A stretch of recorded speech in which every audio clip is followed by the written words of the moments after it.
pessoal, boa noite, né? Nós vamos iniciar mais uma live da Ágora Espírita, né?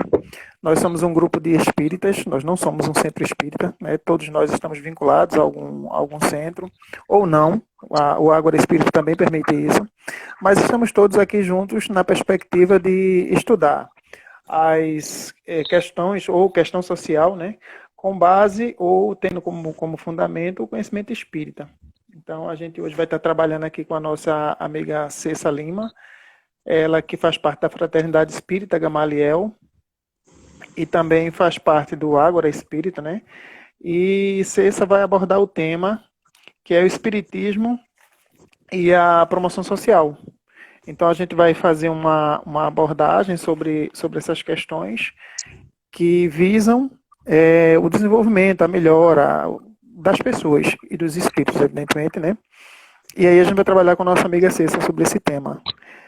Vamos fazer a nossa prece inicial, para que a gente possa ter também essa assistência aos nossos amigos espirituais, para que tudo flua tranquilamente, que todos nós possamos elevar os nossos pensamentos, agradecer aos nossos amigos espirituais por essa oportunidade de aqui estarmos, pedir em benefício de todos aqueles que estão envolvidos na causa espírita, a todos aqueles que estão envolvidos na causa da humanidade. As pessoas que estão, neste momento, Senhor, na labuta, batalhando para a recuperação de vidas e que estão à frente dessa imensa batalha. Que possamos sair melhores do que quando iniciamos esse processo e que nossa sociedade se torne uma sociedade mais justa, mais solidária e mais amiga. Paz para todos.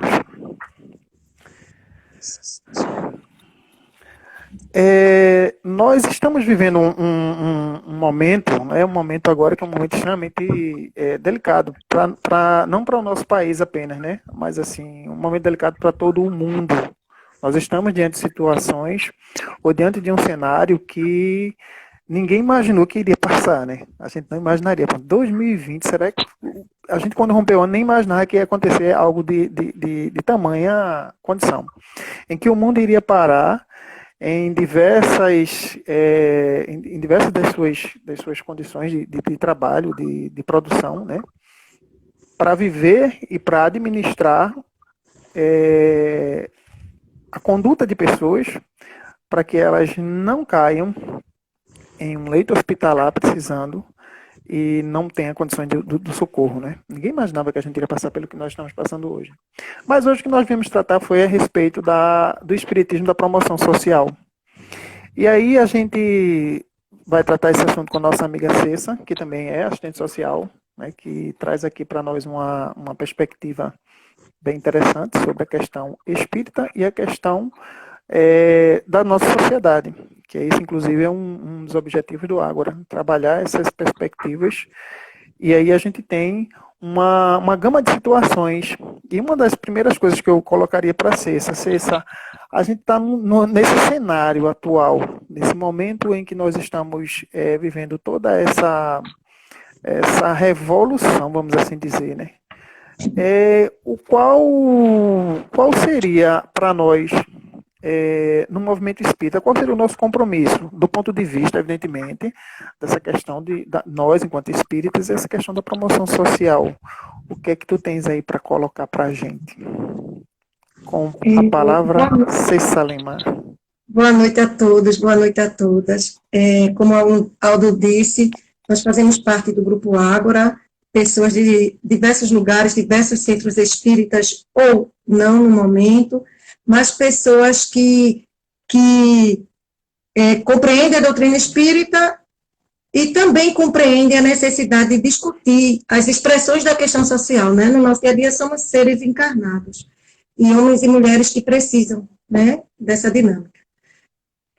Então, eu acho assim, Aldo, eu não vou falar por mim, meu achismo, meu ponto de vista, por eu ter formação no curso de serviço social, então, por eu ser assistente social de formação, pelo que a academia me trouxe de conhecimento, eu vou abordar, eu vou assim, lembrar, junto com os espíritas que estão presentes conosco nessa live, o que Bernardin, um espírito protetor na codificação, lá em 1863, ele nos trouxe como resposta para um questionamento de Allan Kardec, que se esse entendimento, se nós tivermos o entendimento correto do que Bernardin nos trouxe, nós não vamos cair nos equívocos, nas conclusões erradas que alguns espíritas têm, é isso que Bernardin nos traz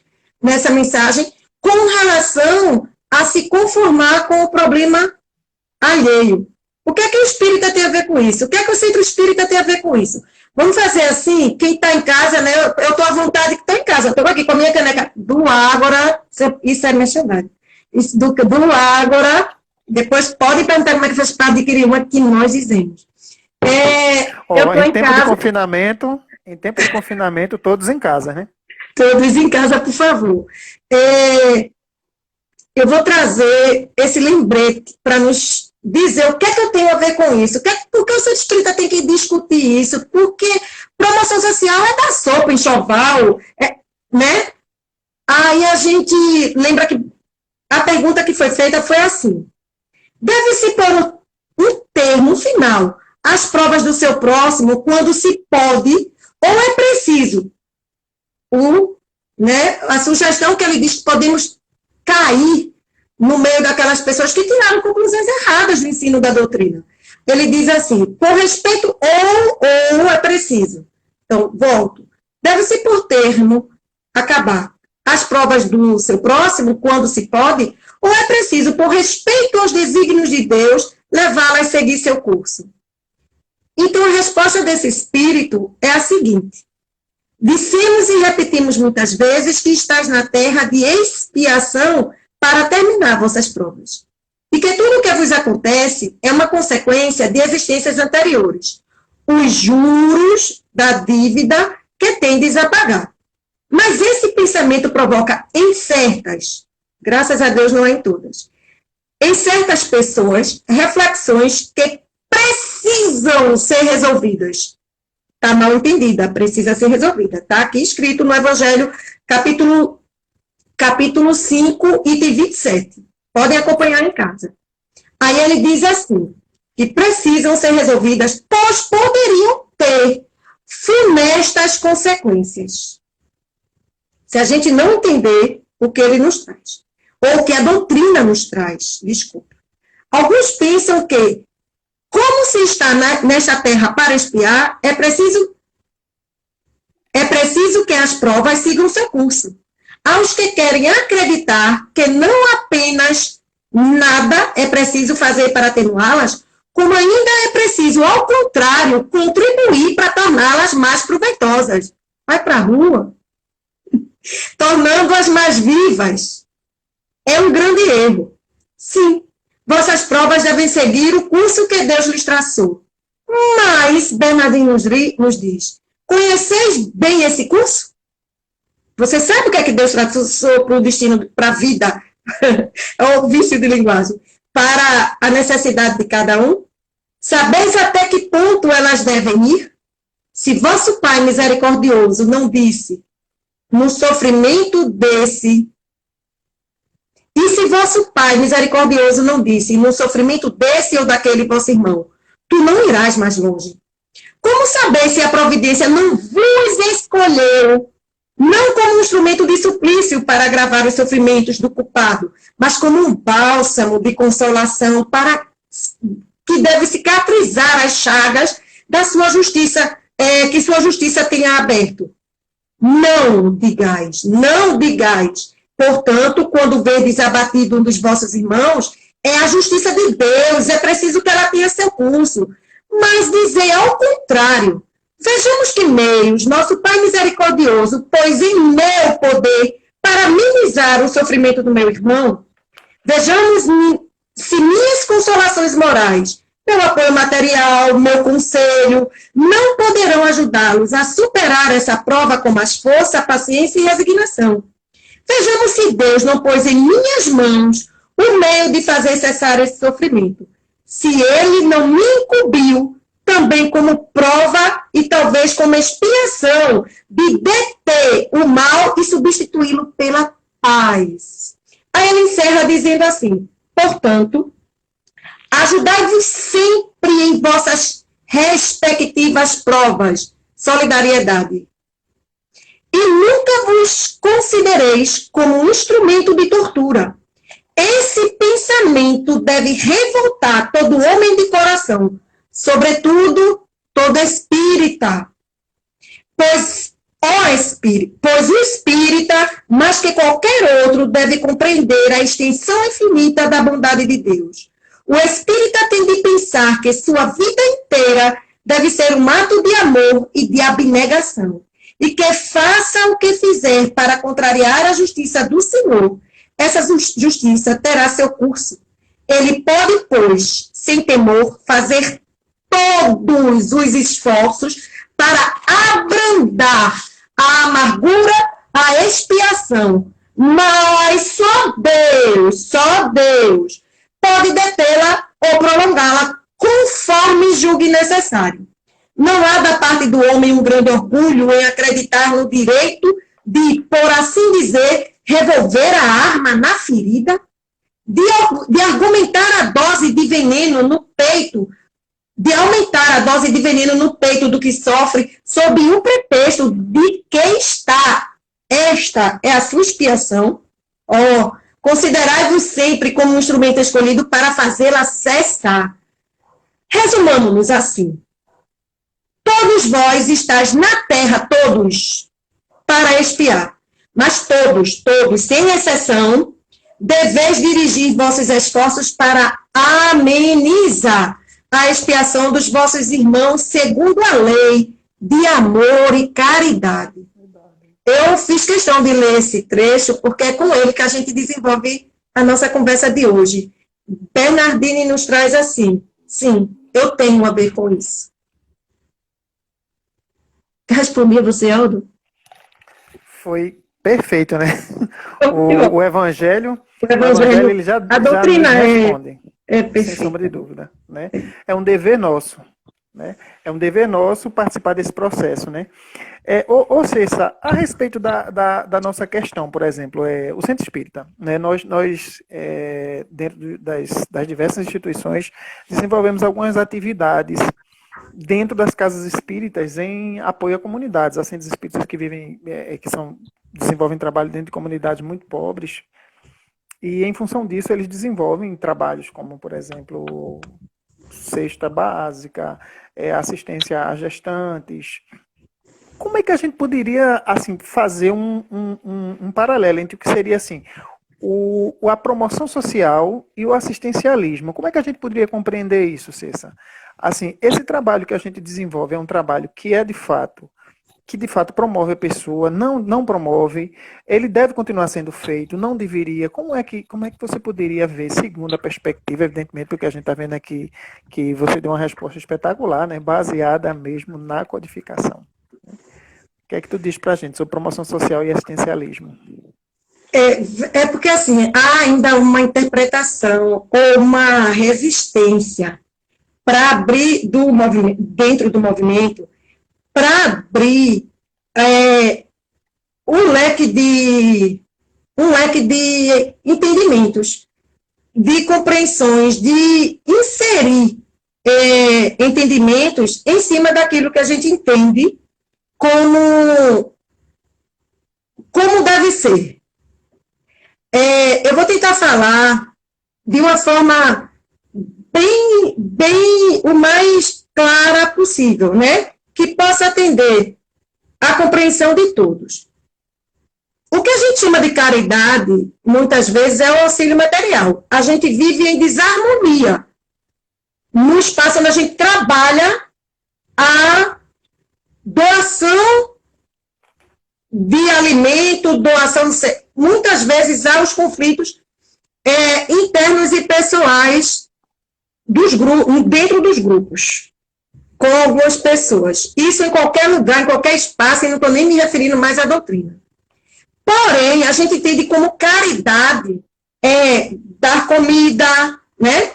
dar enxoval. Isso se chama assistencialismo.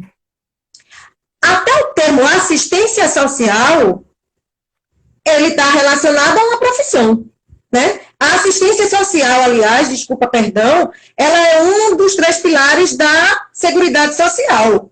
Então, o que a gente faz não é assistência social, né? Há ações voltadas para a prática do assistencialismo, que nós fazemos há muito tempo. Alguém com fome tem dificuldade de aprender. Alguém com fome tem dificuldade de se locomover. Alguém com fome tem dificuldade de pensar, né? Fome não dá sono. E fome dá dor de cabeça. Então, é necessário dar o alimento, é importante dar o alimento, não vamos nem discutir. Não vamos nem discutir isso. Porém, é necessário que a gente saiba que nós temos condições de fazer muito mais. De fazer de forma que possamos promover esse indivíduo dentro da sociedade, onde a gente possa ajudá-lo também a se sentir recebendo dignidade. Então, Jesus, eu não vou mais falar agora da doutrina espírita, porque aí a gente vai mais além, né? Porque não interpretação de espírita isso, espírita aquilo. Quando a gente fugir da doutrina, aí a gente pode ser cobrado. Então, assim, o Ágora e outros grupos, eles não trazem nada de novo. Eles discutem o que já existia e que não se falava. Então, isso aqui, esse texto que eu li do Evangelho, já está lá. Foi Kardec que colocou quando codificou. Não tem nada a ver com isso. É importante, isso você abordou, viu? Sempre existiu, está lá presente e a gente não discutia. A gente vai trazer mais até o final. E se a gente for para Jesus? Vamos sair agora do movimento espírita, vamos para Jesus. Jesus diz em Mateus, quando ele fala daquela história que vai vir trazer, separar joio do trigo, vai um para a direita, outro para a esquerda, e ele vai perguntar, vai lembrar e vai separar dizendo assim: tive fome, vocês me deram de comer, tive sede, me deram algo de beber, fui estrangeiro em terra estranha, aí vocês me acolheram, né, os imigrantes, necessitei de roupas e vocês me vestiram, estive enfermo e preso e vocês me cuidaram, me visitaram. Foi Jesus. Jesus de Nazaré. Esse que hoje, eu não estou entendendo, porque tem uma porção de gente me desejando por aí, Feliz Páscoa. A Páscoa, Jesus ressuscitou no domingo. Hoje é o dia da gente lembrar que Jesus foi assassinado, humilhado em praça pública, torturado em praça pública, crucificado para morrer numa cruz, escrachado naquela cruz, porque ele questionou o Estado da época, porque ele questionou o sistema, os religiosos da época e o povo hipócrita da época. Hoje é dia da gente lembrar o martírio de Jesus. Ele incomodou um grupo elite da época que achou que o questionamento foi: tu és rei? Né? O medo que Jesus, com aquela poder de manipular as massas, se tornasse o quê? Um político substituto. Oposição ao sistema causou tudo isso. Foi só um parêntese. E esse Jesus falou do bom samaritano. O povo da Samaria, quem era o povo da Samaria na época, como eram considerados e tratados? Para Jesus colocar o samaritano como sendo um homem bom num processo de socorro ao próximo. Ele ali, eu brinco muito, né? E nem sempre, é da minha índole mesmo, então eu brinco muito, e eu digo assim: Jesus esfregou na cara da gente que o bom nem sempre é a gente, ou aquele que compactua com a gente dentro daquela igreja, templo, centro espírita, sei lá o que é que a gente filosoficamente compreende, né, como parada para reflexão. Então, Jesus trouxe o bom samaritano. Jesus trouxe o que é necessário para se salvar. O que foi que Jesus trouxe? Vai, vende tudo que tu tens, distribui com os pobres e depois vem e segue-me. Aí Jesus trouxe o amar os inimigos, Jesus trouxe tudo que querereis que o outro te faça, façai vós também a eles. Aí vem o movimento espírita. Eu vou dizer o que o movimento espírita faz. O movimento espírita doa enxoval a gestante. Daqui a 15 anos está doando o enxoval à filha daquela gestante. Doa feira. Daqui a 15, 10 anos, 20 anos, 8 anos, 5 anos, dependendo da idade do filho daquela família que recebe a feira, vai estar doando feira a filho. É alimentando um ciclo e a gente não parou para pensar assim, o que a gente pode fazer para ajudar, né, a mudar e alavancar? A gente pode inserir nisso o que Kardec nos traz no Livro dos Espíritos.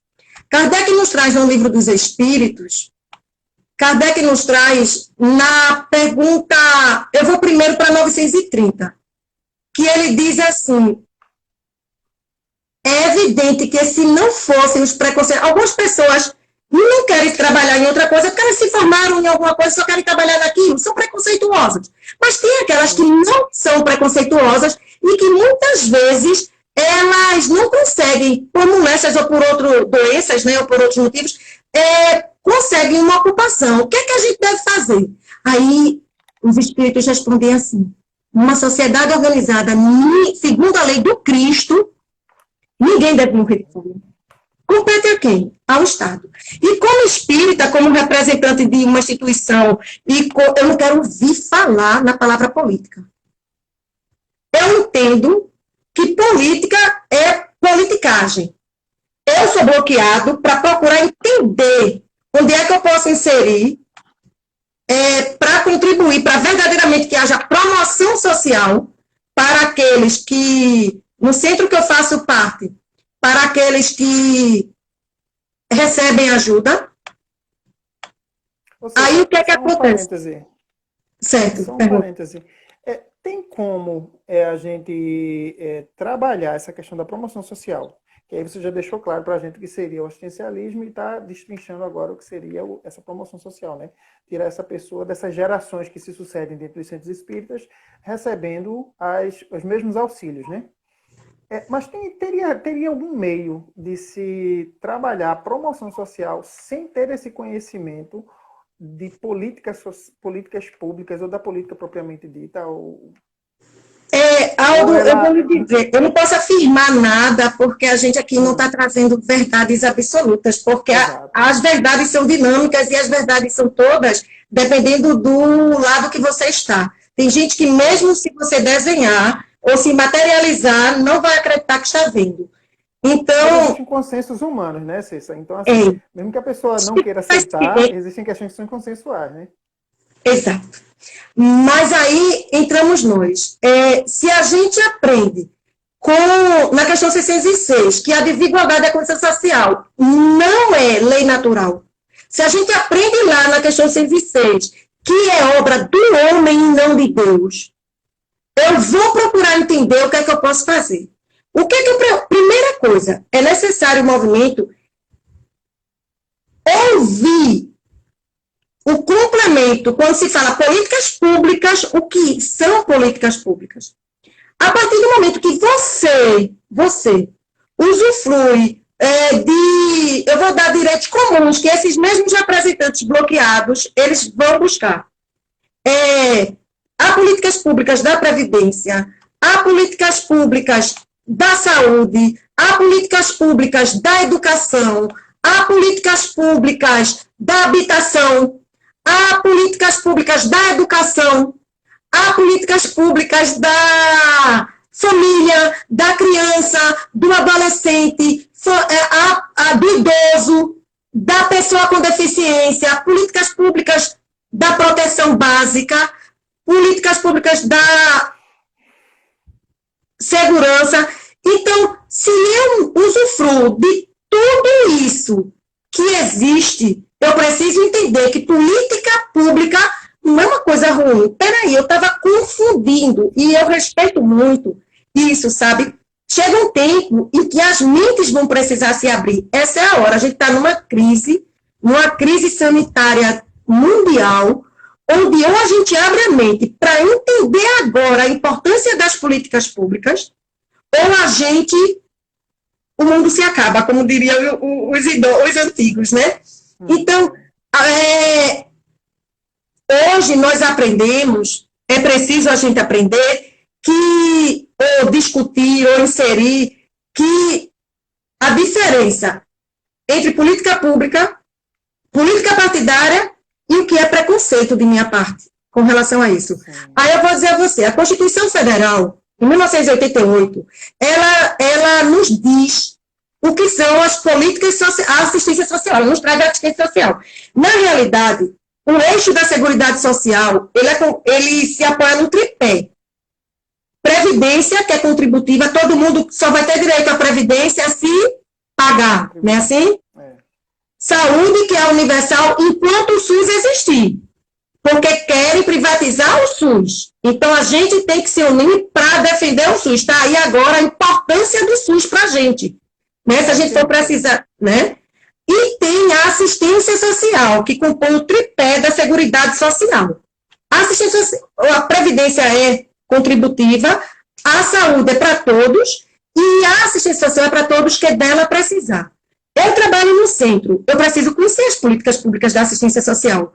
Como é que eu vou dizer a dona Mariazinha que ela venha de hoje a um mês tentar ver se eu consigo um enxoval ou uma feirinha, quando eu também posso dar a ela o endereço do CRAS? Quando há na família dela uma situação de assim, maior complexidade, e eu não sei o endereço do CREAS. Nem para que serve? Eu queria que você só fosse bem breve nessa questão do que é o CRAS e o que é o CREAS, para que ficasse mais claro para a gente também. Falou. O CRAS é o Centro de Referência da Assistência Social. É a porta de entrada para as políticas públicas da assistência. Então... Que era importante que a gente tivesse esse conhecimento. Esse conhecimento, né? Do centro e os endereços dos CRAS do bairro, porque ele é regionalizado. Ele é por exemplo, eu estou nesse momento em Jaboatão Centro. Vila Rica tem um CRAS, em João Velho e Socorro tem um CRAS, Centro tem outro CRAS. Para que fique mais próximo de sua localização. Tá? Então, Centro de Referência da Assistência Social. Para o fortalecimento de vínculos, para a proteção básica. CREAS é o Centro de Referência Especializado da Assistência Social. Quando esses vínculos já foram rompidos, quando já houve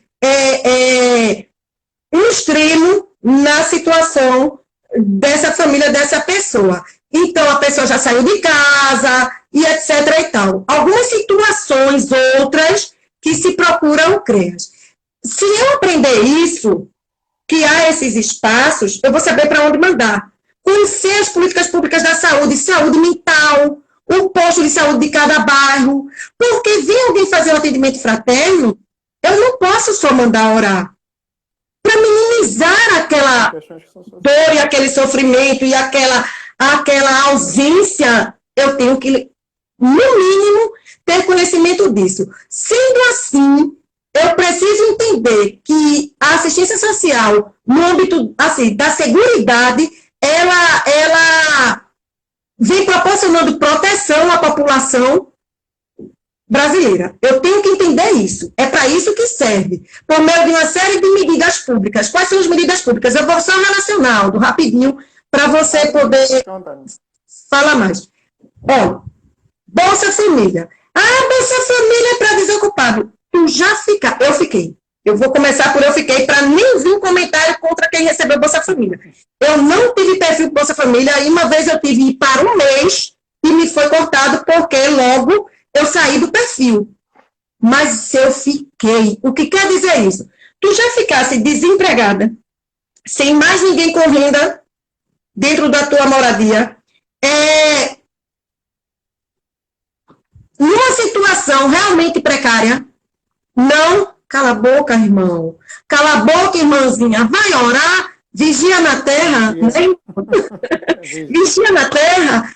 Sabe por quê? Porque a gente tem preconceitos. E escuta o que A diz, B diz, uma liderança política diz que tem interesses por trás de sua fala, uma imprensa diz. A gente precisa saber para que serve. O que é? Não é favor, não é esmola. Eu pago impostos para depois, quando eu preciso, usufruir disso em políticas públicas. Então, Bolsa Família, isenção para concurso público. Quem nunca ouviu falar de alguém que usou o NIS porque fez o cadastro único, não ficou no perfil para Bolsa Família, mas usou para isenção do concurso público, tarifa social de energia, o benefício de prestação continuada. A Alexandre está por aí, né? Ele é que gosta de falar do BPC. Vocês chamam de LOAS. LOAS, minha gente, é a Lei Orgânica da Assistência Social. A LOAS é a lei que regulamentou o BPC. O que é BPC? Benefício de prestação continuada. É aquele salário mínimo para o idoso ou pessoa com deficiência, que pessoas que entram no meio do caminho não precisa de ninguém. Se vocês procurarem um CRAS, fizerem um cadastro único, tiverem um perfil, vai ter direito ao BPC. Quem? Idoso com mais de 65 anos e pessoas com deficiência, mas tem a renda da família, tá? Somando tudo que entra, dividindo pelo número de morador, era até um quarto. Agora, em março, mudou. Era uma lei que vinha rolando, um projeto de lei que vinha rolando, e os técnicos, eles lutavam muito para que isso fosse até um salário. Chegamos em meio, tá? Agora foi aprovado finalmente. Então, a renda per capita familiar, até meio salário mínimo, tem direito essa família ao BPC, mesmo que tenha alguém trabalhando carteira assinada na casa. Desde que, dividindo o que entra pelo número de trabalhadores, dê até meio. Esse idoso, essa pessoa com deficiência vai ter direito ao BPC. Auxílio emergencial. Olha aí o auxílio emergencial. É política pública. E política pública, ela é direito, gente. Ficar em casa, como se nós estivéssemos esmolando o governo. Não, não. Eu estou preocupado com quem está na rua. Lembra lá no 18 de abril, no centro, quando a gente fez esse trabalho, que Alessandro falou de uma senhora que fica na esquina sempre comendo, sempre recebendo comida, que ele estava... Aquele exemplo dele. Eu lembrei dela. Quem vai fazer o cadastro daquela senhora? Será que aquela senhora tem Bolsa Família? E se ela não tiver, porque não tem documento? Como é que fica a situação dela? Eu não sei. Então, eu lembrei dela. Né? Isso é interessante, né, Cessa? Porque a partir dessa fala, a gente pode, inclusive, desenvolver dentro dos centros espíritas grupos para dar essa assistência básica, inclusive, para o pessoal de rua mesmo. Tem gente aí que teria condições de... Aldo, eu vou contar uma coisa. Quem me contou foi Alexandre. Ele disse que viu até no Facebook de uma amiga minha, ele disse que a moça publicou que tem pessoas, era uma crítica que ela estava fazendo, dizendo, como é que você não se acanha, não se envergonha de estar cobrando? Ela conhece alguém que está cobrando para ajudar, fazer cadastro para o auxílio emergencial. Eu hoje pensei nisso. Por que os centros espíritas não estão com uma equipe de pessoas que tem mais habilidade com informática, perguntando aos trabalhadores da casa, quem dos trabalhadores, eu não estou nem indo para fora, viu? Quem dos trabalhadores está em situação de vulnerabilidade social? No sentido de que agora fazia um trabalho como prestador de serviço, autônomo, informal, era dono do seu comércio, teve que fechar por bom senso, porque quanto menos pessoas adoecerem agora, né, menos vai levar o pico e vai demorar para a gente poder dar tempo, descobrir vacina ou meios de tratamentos, para lá na frente a gente já está sabendo alguma coisa, então a gente tem que se cuidar, não pensando só na proteção da gente. Eu posso virar o quê? Um vetor de transmissão, eu posso ser um hospedeiro do vírus. Eu não quero isso para mim. Eu não quero estar forte, porque eu tomo suco verde, minha imunidade ficar... Né, eu não tenho passado de atleta, mas me alimento bem, aí eu não adoeço, mas eu sou uma hospedeira do vírus, e eu mandar para alguém que chegou em alguém que chegou em você que trabalha na saúde. E você adoecer ou morrer por isso. As pessoas precisam ter hoje empatia e se botar no lugar do outro muito mais. Aí, Aldo, eu me preocupo muito com isso aí. O centro espírita, no meu pensamento, poderia estar hoje com pessoas, grupos de pessoas, procurando saber dos trabalhadores quem está precisando fazer o cadastro e não sabe. Tem tanta gente ali que não tem habilidade com informática dentro do centro e que tem direito a esse benefício? Exato. Vamos sair daí, pessoal da sopa, pessoal da feirinha do enxoval. Por que eu não acesso essas pessoas para poder fazer os cadastros dela como instituição? Isso me veio no pensamento hoje. Como instituição, a gente poderia estar fazendo muito mais. O acesso à política pública é direito, e direito a gente não pede, não. Nunca peça, por favor, para sentar num banco amarelo de um ônibus ou do metrô preferencial, um banco preferencial, quando é o teu direito. Você reivindica direito. Você Agora, reivindica. passa por outra questão, né, Cícia? Pessoal, estão falando muito do som. Está muito baixo, como é que é a situação, hein? Eu estou ouvindo o áudio muito bem, e vocês? Tá bem. É porque eventualmente alguém coloca, tá baixo. Vê só, uma das coisas que eu percebo também, Cícia, e é fato entre nós, é que a gente não conhece esses direitos. Certo. Né? Então, em não conhecer esse direito, por exemplo, auxílio emergencial. Eu não sabia que isso era um direito, né? Então você diz assim, nossa, teve que votar um auxílio emergencial, tá, teve que votar, aprovou, teve que ser aprovado, ou coisa desse tipo, né, que passou pela Câmara e pelo Senado, né, pelas instâncias. E aí ele vem com uma perspectiva que está dentro do que é legal. E que a gente não sabia que era um direito. Compreende isso? É isso que eu falo. Então a gente encontra situações em que a ignorância realmente é que nos faz cometer os erros de não saber. Como é que eu vou reclamar? Reclamar não, como você usou até o termo, né?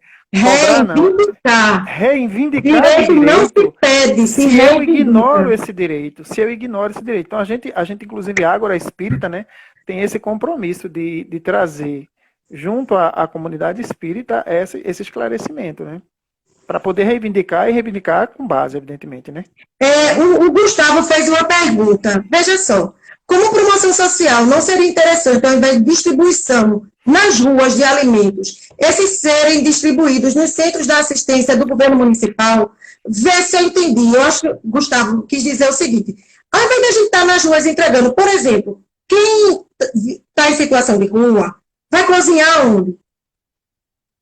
Não é verdade?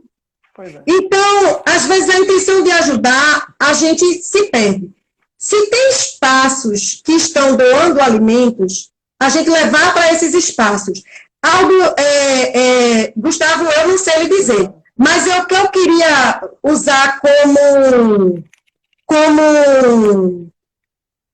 promoção social é a ideia de você ofertar o direito de pensar, o direito de se ver como cidadão, o direito de não se ver como um mendigo que está ali pedindo ajuda. Porque nenhum de nós somos isso. Nós somos seres humanos, cada um em uma situação, como diz Bernardino no Evangelho, em prova ou expiação. Como eu já paguei algumas, eu não estou em situação mais precária, mas outros ainda estão. E nessa situação precária, cabe a mim que não estou, ver as maneiras de minimizar. Mas não é só tirando do meu armário e dando. Eu posso promover meios da pessoa ter acesso a programas sociais que vão dar direito a ela. Agora não está tendo, mas tinha o curso Pronatec para quem tinha. O segredo é o cadastro único. As portas da política, das políticas públicas da assistência é procurar um CRAS, fazer o cadastro único. Com o cadastro único agora, fica muito mais fácil para quem vai aceitar esse benefício. Vocês viram? Eu falo muito do cadastro único. Olha agora o quanto o cadastro único é mais rápido conseguir o benefício emergencial quem tem cadastro único, quem está no cadastro único. Existem programas como existia antes, como o Pronatec. Os cursos Pronatec, gente, eu trabalhei com o curso de movimentação de carga, operador de guindaste, era R$2.000. O Pronatec fazia esse curso de graça. Aí eu presenciei muita gente querer fazer, mas não tinha cadastro único, era outro no dia da inscrição. E o NIS não era gerado automaticamente, o número de identificação social. Exato. Quando faz cadastro único, cada morador gera um número de identificação social. Para o governo, é o NIS de cada um. É aquele número com o qual identifica como um usuário da assistência social. E esse número é o que dá o direito daquela pessoa individualmente. Não é que foi fazer o cadastro que a gente chama do responsável familiar ou da responsável familiar. Aquela pessoa pode se inscrever sozinha para a isenção de um concurso. para um curso que apareça, são políticas públicas na educação que aparecem, muitas vezes se ganha bolsa. Cessa rapidinho. Esse cadastro único, ele é feito online? Pode ser feito em casa ou ele é Olha, feito... ele não era feito online até esse momento dessa situação. Eu não sei se eles vão criar alguma coisa nesse sentido. Mas, não. O cadastro único, onde é que ele é feito? No município de Jaboatão, por exemplo, ele é feito no... A gente chama na central, alguns chamam central do Bolsa Família. Na central do cadastro único, ou então nos CRAs, que a gente chama de centros descentralizados, não é centros, tem polos descentralizados do cadastro único. Então, nos CRAs, a maioria dos CRAs, nas 7 regionais, São Jaboatão Centro, a Regional 1, ela tem 3 CRAs. Cada CRAs tinha cadastradores, que a gente chama agente de triagem e cadastramento para o cadastro único. Recife, onde é a central do cadastro único? É ali na Rua do Imperador. Tem a parada do diário, que a gente chama parada do diário, né? Aí você volta um pouquinho àquela rua. Você volta, desceu na parada do diário, você volta àquela rua. E quem vem do sentido Guararapes, após a parada do ônibus do Diário de Pernambuco, a Rua do Imperador é a outra. Lá na frente, quase em frente ao gabinete de português de leitura, fica a central do cadastro único. Eu não sei se em Recife tem outros espaços que faça cadastro único, se faz também nos CRAs. Mas eu sei que a central é onde eu falei. Paulista tem os endereços, diga aí. Rapidinho, tem uma colocação de Cecília e outra de Alexandre aqui, bem interessantes. Sim. Você consegue ver aí? Ainda não, eu parei em Gustavo.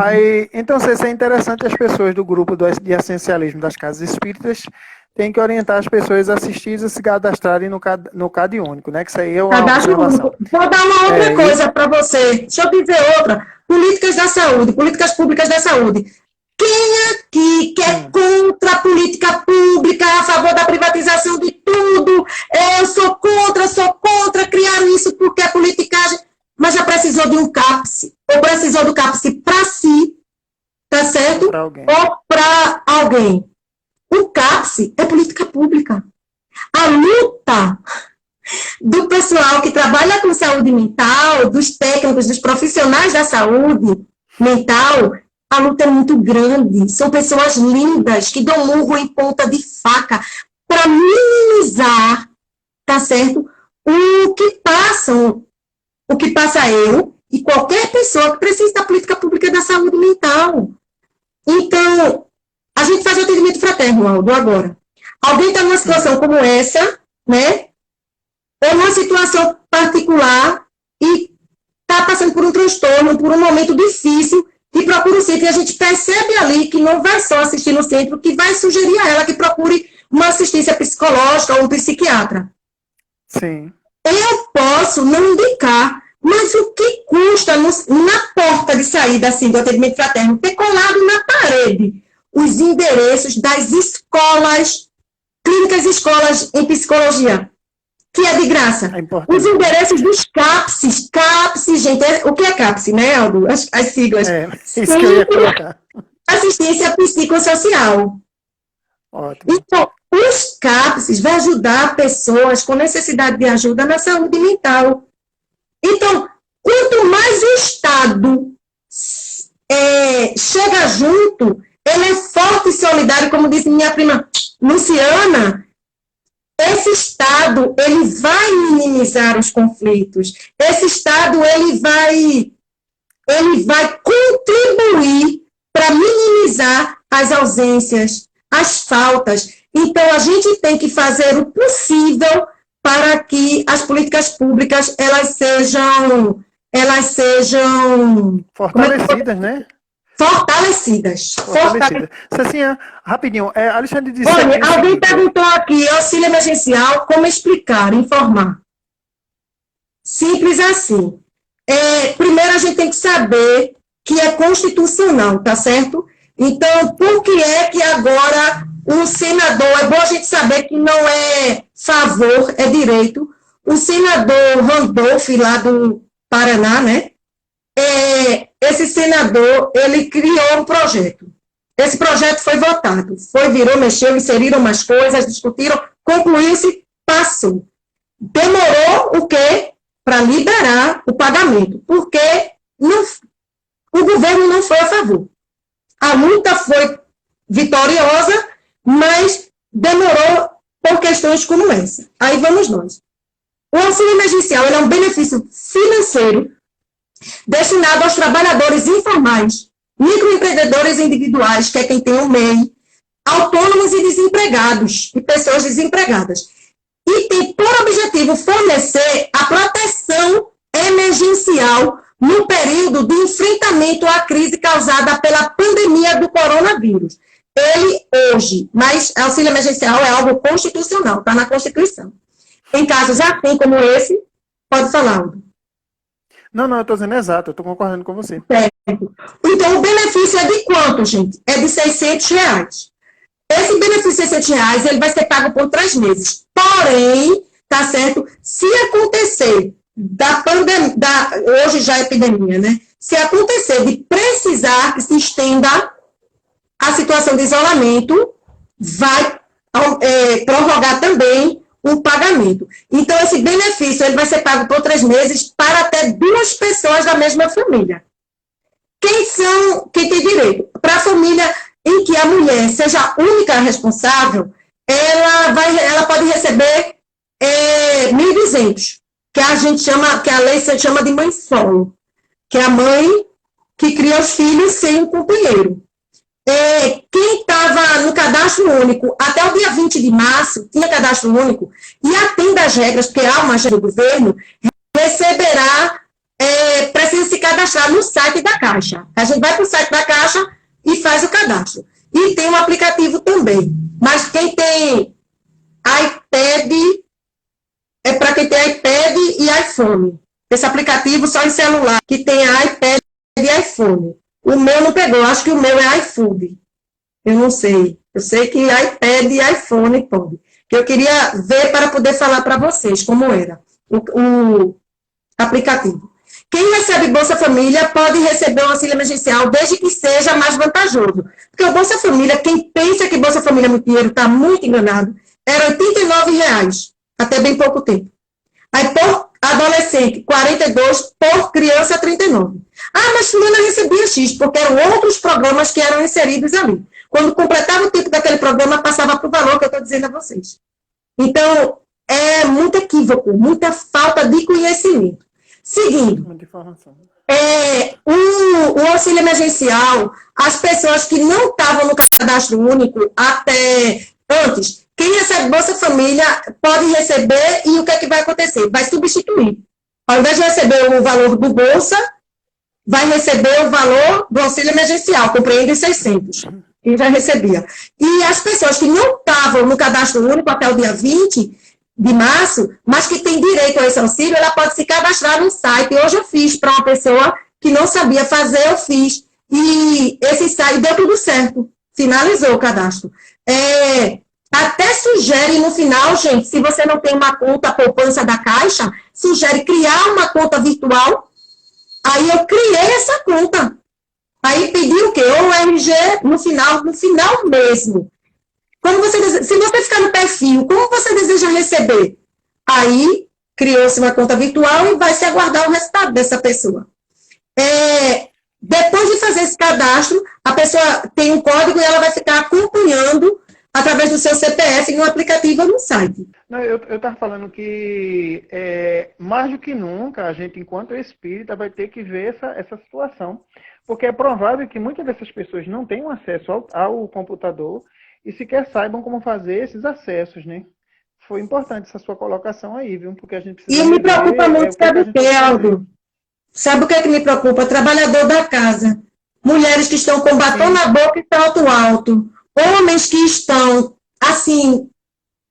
Tem muito centro que está aí fazendo movimento, juntando alimento para fazer doação, que está carregando cesta de metade de noite, ajudando ali, bonito. Pessoas que têm cargos na diretoria. E que as pessoas não sabem como está a realidade dessas pessoas. A realidade dessas pessoas. Porque não se fala nisso. Há um tabu.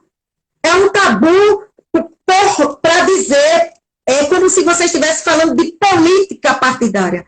Quando você fala do cidadão encarnado, que come, que tem que pagar imposto, que passa todas as privações, misérias e necessidades que na vida corporal nos é ofertado, apesar de tua espiritualidade, de teu conhecimento, como dizem os irmãos evangélicos, apesar da tua intimidade com Deus, tá certo? Você passa por todas as necessidades que o corpo físico lhe oferta. Você tem ser os direitos. Quem conquistou foi a esquerda, quem conquistou foi a direita. Gente, política pública é direito. Não é favor, não é esmola, não é feio. Eu luto para que haja mais. Ah, tem que acabar. Olha agora. Todo mundo precisando de quê? Políticas públicas, da saúde, principalmente saúde mental. E da presença do Estado forte, né? E a presença do Estado forte. Rosilene do Ágora, lá de Paulista. Tá bom, à vontade. Ela diz assim, ó, bloquear a compreensão. Lembra aquilo que eu falei, que há um preconceito, uma rejeição de falar? Porque, cuidado. Pode ser que a direção do teu centro, irmão, irmã, ela tenha lado, eu digo assim, ela tenha partido. Porque eu digo assim, eu não tenho filiação partidária, gente. Para vocês saberem, deixar bem claro, eu tenho um lado. Eu não tenho partido, porque eu não tenho filiação partidária, mas eu tenho um lado. Eu quero estar perto de gente que se preocupa com gente.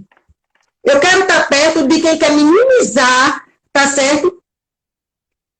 O que de ruim ele vê por perto. Então, assim, políticas sociais, elas são necessárias. Quem tem a mente aberta para compreender isso, eu quero perto de mim. Porque, às vezes, eu tenho partido. Então, eu acho que se eu inserir aquela informação, porque eu não estou botando nada de novo, é uma informação do que já existe, que a pessoa tem direito, e que quem criou foi partido tal, político tal, eu posso estar fazendo campanha para ele. Isso é se eu não souber ser líder. Isso é se eu não souber passar a informação do direito. Aí, com relação a isso, Rosilene coloca assim, bloquear a compreensão do objetivo da ciência política, que é cuidar do bem comum, a manipulação das massas pela politicagem. Infelizmente, essa rejeição faz com que o movimento espírita faça assistencialismo. É isso. É um resumo.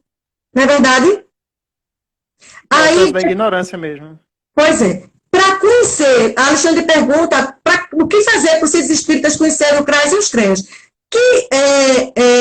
E se cria uma parceria com esses órgãos. A diretoria simplesmente abrir a mente e dizer o que é que eu estava fazendo que eu achava que não podia. Porque tudo tem a ver, a sociologia explica, né?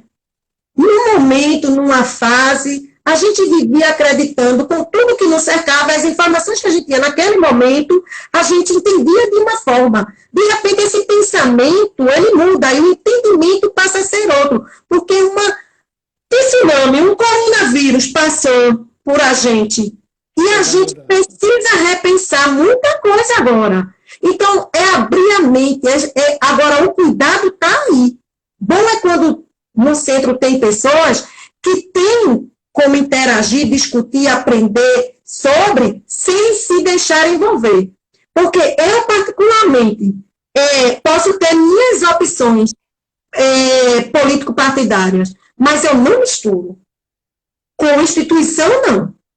Por quê? Porque nós não podemos nos tornar, como instituição espírita, escravos de políticos, nem se eles forem nossos amigos, mas parceiros dos órgãos que fazem a aplicabilidade das políticas públicas. É de bom senso. E depois, existe, pelo menos já botou centro, existe reunião de redes.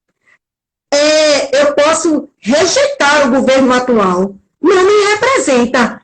Mas se hoje eu preciso falar para as mães a Seguridade Social, Jana, ela é apoiada no tripé. Não foi isso que eu falei? Nós temos a saúde, que é universal, o direito de todos. Nós temos a previdência, que é de ordem contributiva. A saúde é um direito de todos, dever do Estado, independente de contribuição. A Previdência tem caráter contributivo, regime geral, filiação obrigatória. Você tem que contribuir. Já a assistência é para todos. Há quem dela precisar. A gente tem que colocar essa vírgula e completar. Para todos que dela precisar. Independente de contribuição. Tá certo, Jana? Então, isso não é real. Desconstrua essa ideia. Outra coisa. Como é que sabe que a pessoa precisa? Cadastro único. O Cadastro Único é um programa da Caixa Econômica Federal. Eu fui cadastradora por 4 anos dele. Esse Cadastro Único, ele absorve informações, cruza informações com outros órgãos. Então, a pessoa recebe um BPC, uma aposentadoria e nega, sem estar lá, porque é autodeclaratório, viu, gente?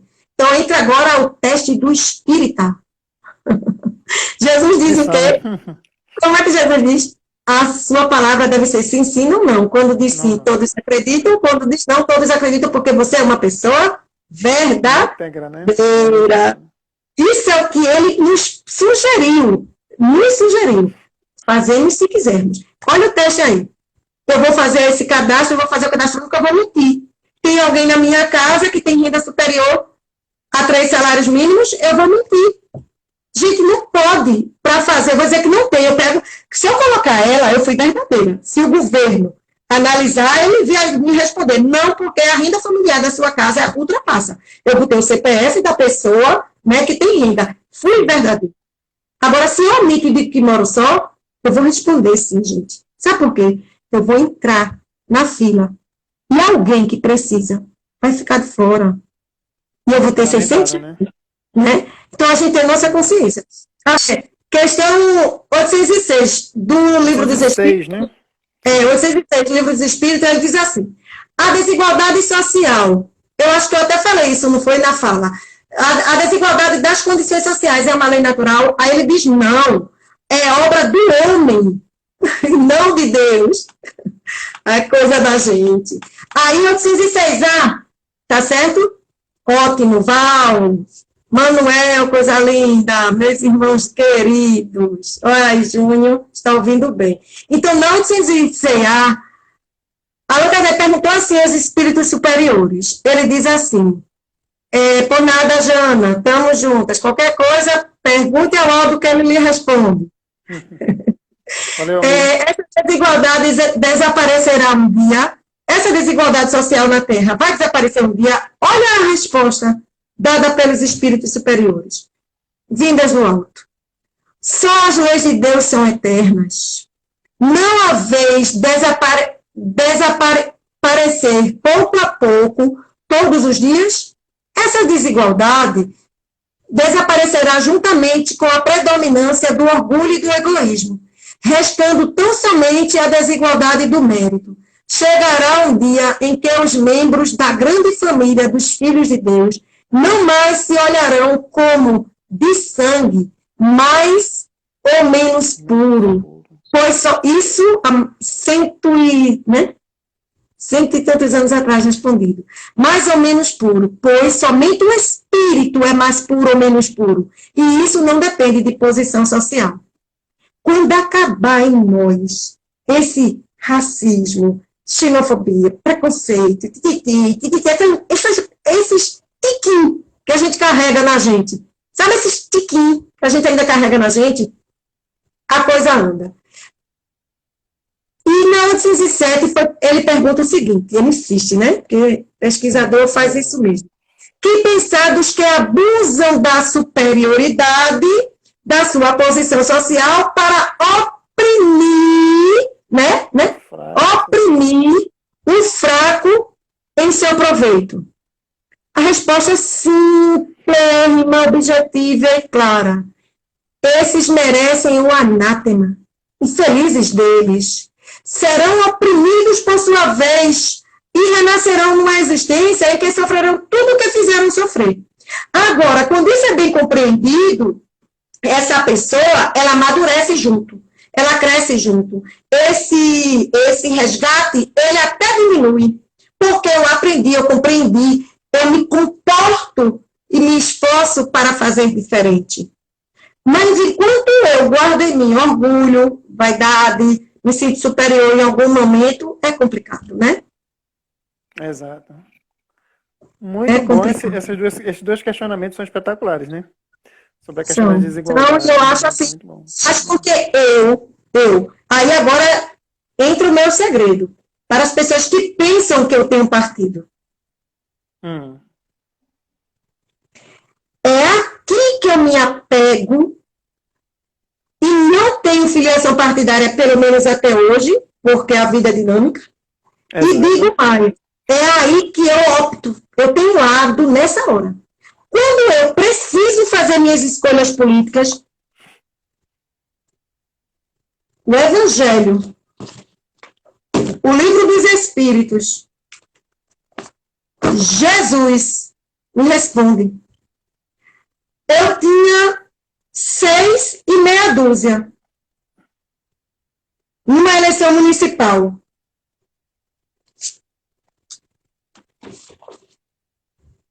Quem estará mais próximo dessa perspectiva, né?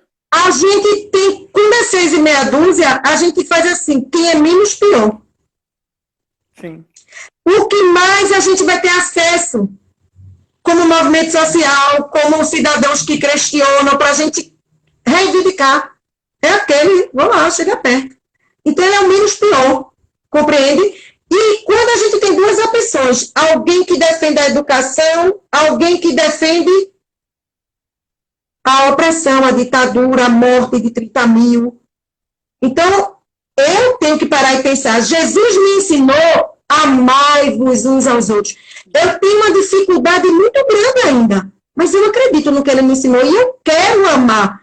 Até quem ensina o amai-vos uns contra os outros. Inclusive, né, Se eu tenho Jesus como orientação, eu tenho como. É mais fácil escolher, gente. Agora, às vezes, a gente faz assim, para não ter mais trabalho, porque a gente vai precisar estudar, aprender, interagir com outras pessoas de fora do centro, quando a gente vai se preocupar com a promoção social, formas de dar cursos dentro do centro, para que aquela família pare de receber família e comece a produzir, e com o dinheiro dos seus recursos começar a comprar os seus alimentos. E quem sabe até passar a ser um colaborador, doar ao centro. Coisa linda. Ao invés de daqui a 10 anos eu estar tendo isso, eu continuo tendo os filhos daquele casal. Tem alguma coisa errada, né? Os netos e tudo mais. Cecinha, vamos às considerações finais. Vamos. O que é que a gente pode dizer? A gente, assim, só tem a agradecer. Eu não sei se atingir o objetivo, mas, assim, mesmo eu não exercendo a função, estar diretamente, né, atuando em alguma área no campo de atuação de serviço de assistência social, eu estudo muito políticas, eu gosto de políticas públicas, eu gosto das políticas sociais, eu gosto de saber delas, eu gosto de me informar, eu gosto de contribuir, de dividir isso. Então, a ética, eu acho que é o segredo de tudo. Você vai fazer um cadastro desse, você vai informar, dar informações com relação a isso, e dizer que não é aquele político que está dando. Isso é tão lindo. Eu acho que quando a gente busca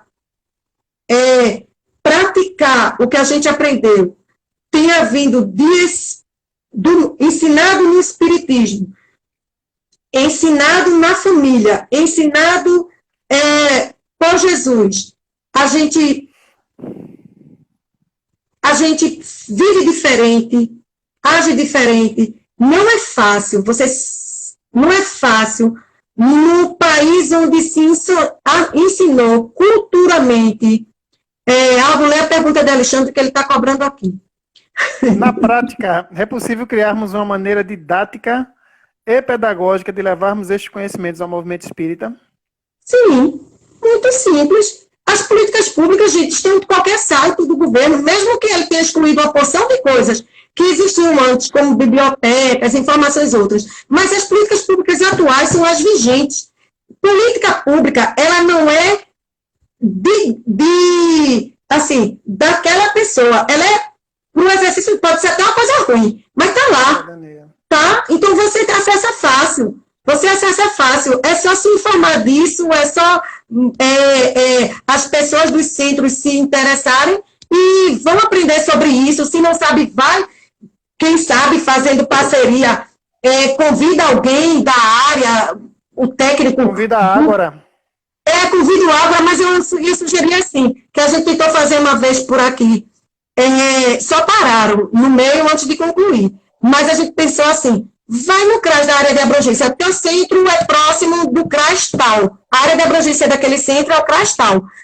Vai lá, conversa com o técnico, marca um dia com a técnica para alguém lá levar as informações sobre as políticas públicas daquele território, tá certo? Eu acho que isso seria muito importante mesmo.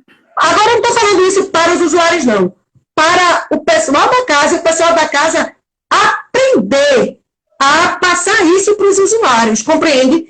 Porque para os usuários já existem as reuniões, eu acho que em outros lugares também tem, as salas de espera, os encontros com as famílias. E Cecília disse aqui que ser espírita é ter afinidade com quem tem preocupação com o social. É isso. Jesus morreu justamente porque ele divergiu com o Estado e ele falou em favor dos oprimidos. Jesus sentou perto de mulheres numa época e conversou com elas e colocou-las na condição de igual, sabe? Jesus falou que o samaritano é que era bom. O samaritano é que era bom. Isso foi até revoltante, né? E tantas outras coisas mais. Acabar com a ideia de ser o melhor. Não há o melhor. E você pediu para encerrar. E Janaína está perguntando na próxima live. Olha, então, a gente tem live sempre. Eu vou informar já. Sobre esse tema, eu não sei não. Fiquem ligadas nas publicações do Ágora Espírita, tá certo? Gente, eu agradeço. Alexandre é muito corajoso. Ele fica, né, com dor de cabeça, coordenador do Ágora, viu, para quem não conhece, Alexandre Júnior é nosso amigo do Movimento Espírita, idealizou o encontro de pessoas que pensassem assim como ele, poder discutir o que já existe, porque tudo que a gente está vivendo, tudo que a gente fala no Agenôs do Ágora, a gente tem dentro dos ensinos espíritas, só que não é falado nos centros espíritas, por causa desses preconceitos. Eu queria dizer a vocês que reproduzam isso. Eu não fiz nada demais aqui, não. O que eu fiz foi falar do que existe. O que foi que eu trouxe para vocês? Junto com o Aldo. Evangelho, Livro dos Espíritos, Jesus, políticas públicas. Tudo isso você tem acesso. Se você não é espírita, usa só a Bíblia. Se você tem uma outra literatura, o Alcorão, usa o Alcorão. Mas os membros da tua comunidade frequentam a terra, os espaços sociais da terra. Faz isso por eles. Eles estão, né, nesse momento, precisando desmistificar, acabar com esses picuinha, preconceito que criaram, coisa de comunista, de socialista. Só diz isso das duas uma. O que está dando tiro no pé, porque agora está precisando, está correndo atrás, justamente de política pública. Ou então, quem tem má fé, minha gente, tem algo por trás, está querendo te levar para, sabe, servir na cozinha da casa grande. Uma causa que não é sua, né?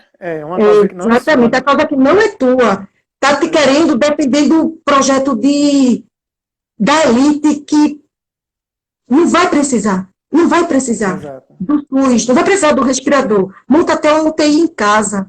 Compreende? Então, vamos deixar de sermos fantoches, porque a gente não sabia, mas hoje eu sei, a gente era fantoche. Vim aprender isso adulta.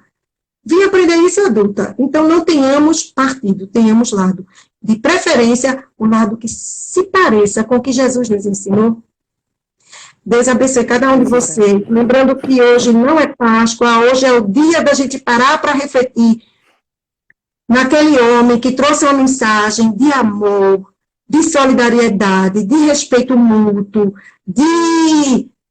questionou a elite da época, a hipocrisia, os religiosos como se portavam, aqueles que oravam aos gritos para mostrar que eram bons, aquele que foi por isso foi humilhado, foi escorraçado, foi torturado em praça pública e assassinado. Hoje é dia de fazermos essa reflexão. E não sermos nós também apedrejadores de nenhum homem que apareça, ou mulher que apareça, defendendo minorias.